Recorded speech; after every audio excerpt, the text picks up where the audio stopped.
do we change the world? How do we make a new place in it, a place we see it needs? How do we begin? Visionaries begin with a dream. Originally, I think that we had a very small dream, and it was a very concrete one. It was classrooms in which women could learn, unhassled by any social agenda as to who they were and the extent to which they could legitimately participate. An MBA classroom is a very unusual place.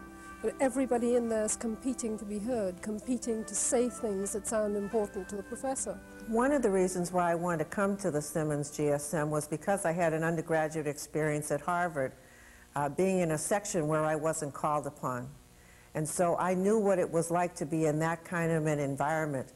And I wanted to be in an environment where I could feel it was safe to speak up. And we really can't be afraid to take risk, and that's what the preparation is all about. One of the things that attracted me to this school was the sense of community. The minute I walked in the door, that I wasn't someone different, that I fit in, and that the school, through the dean's leadership, would provide whatever resources I needed to be successful. Whether we like to say this or not, men and women do grow up differently. They are equal, they are both competent, but there are differences. And that someone needed to give women an opportunity to explore what that meant in terms of their ability to be most productive in the organizational world and in the management profession. Not better, not worse, competitive, productive. And that's why we started the school. When a good dream is shared, it gathers strength from new believers. President William Holmes and friend of Simmons, Coleman Mockler, believed in Margaret Hennig and Ann Jardim from the beginning. Margaret and Ann had submitted a proposal to the Simmons College Board of Directors and the president. And in that proposal, the very first proposal that I think they submitted in 1974, lay the groundwork, the plan, the foundation, the strategic plan, if you will, for the graduate program, for the middle management program, and for everything that came after that. I think they felt that they were exceptionally fortunate to have President William Holmes have the faith in them that he had. And basically, when their idea of a graduate program in management evolved, that's really all that President Holmes had to go on, was faith. Faith, heart, and soul, intellect, and conscience are strong wings to propel a dream beyond obstacles like limited resources. Among the network of women who became believers early on were Gloria Steinem, stockbroker Julia Walsh, and Ms. Magazine editor Pat Carbine. The first students arrived and became believers too. I think it was the message, and I think it was the passion and the idea and the vision that Margaret and Ann provided me that allowed me to do my recruiting as well as I could. We had a catalog that was a brochure, that was a flyer, done in two colors, yellow and brown. Highly attractive. But women came. The early classes were over at the main campus, and some were in some fairly strange places, like very small classrooms up on the second floor, and very tiny, kind of cramped. You felt like you were in the 6th grade sort of classroom. Hennig and Jardim and the faculty gave women a new text in The Managerial Woman. By teaching the case study method, they enhanced the educational experience and enriched the behavioral core.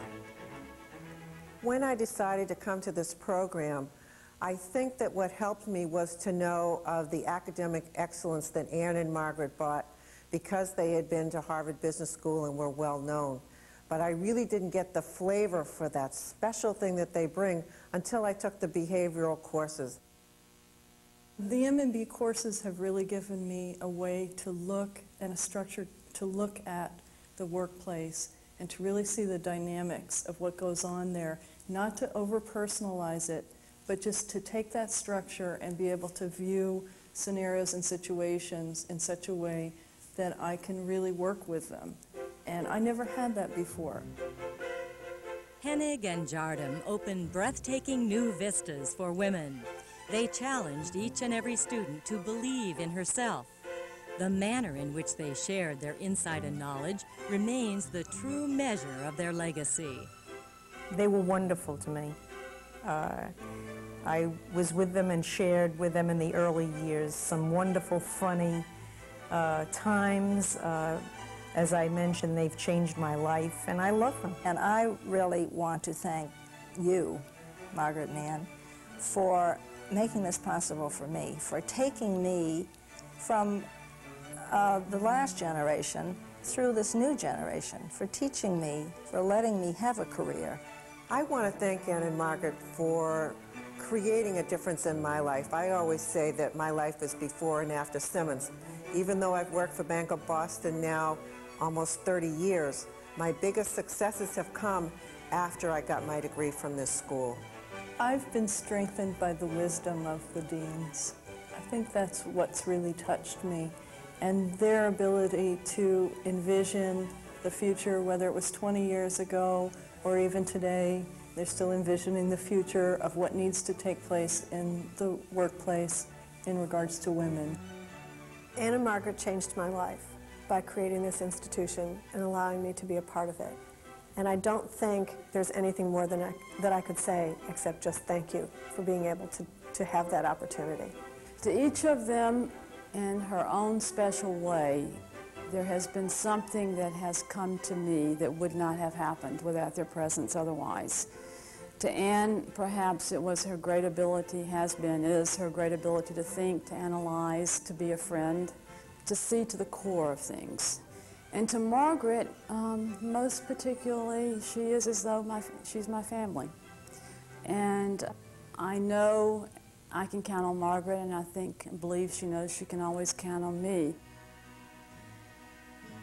When a dream becomes reality and changes our world for the better, the dreamers deserve our gratitude. For they are the visionaries who first saw our need. They are the pioneers who dared to venture forward. They are the creators who built a safe place to learn. They are the leaders who showed us the way. The GSM is a community of women. That's what it is. It is a community of women who, on the one hand, acknowledge the complete diversity that exists equally among and between women, as it does in a larger society. However, it also recognizes a commonality and a commitment,